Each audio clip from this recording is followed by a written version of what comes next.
வாடி வாடி காலேஜ் போடுறப்பா போடுத்தோம். வா சாமி, பாட்டி கூப்பிடுறாங்கல்ல கால் அமுக்கிறதுக்கு. வா. சரி, நாங்கள் பேசிட்டு இருந்தது தப்பு தான், உன்னை கவனிக்காமல் இருந்தது தப்பு தான். அதுக்காக இப்படி மூளை போய் உட்காந்துப்பியா நீ? ஆ பாட்டி சாரி சொல்லுவாங்க. சாரி சொல்லிடுங்க. சாரி. ம் போ, பாட்டி கூப்பிடுறாங்களா? போ. பாட்டி சாரி சொல்கிறாங்களே தங்கம்? சொல்கிறாங்களா இல்லையா பாட்டி? சாரி. ம் கால் அமுக்கி விட கூப்பிடுறாங்க. போ. நீங்க ஏன் அவனை கால் அமுக்க மாட்டேன்னு சொன்னீங்க? போ போ, பாட்டி கூப்பிடுறாங்க. போ.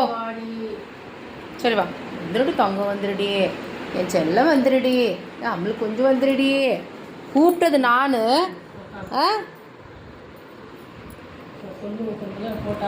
நீங்க கால் அமுக்காதீங்க, விட்டுருங்க விட்டுருங்க, கால் அமுக்காதீங்க அவனுக்கு, விட்டுருங்க. எவ்வளோ கொழுப்பு இருந்தால் காலை தூக்கி கொடுப்பான் கால் அமுக்க சொல்லி. மிஸ் பையன்.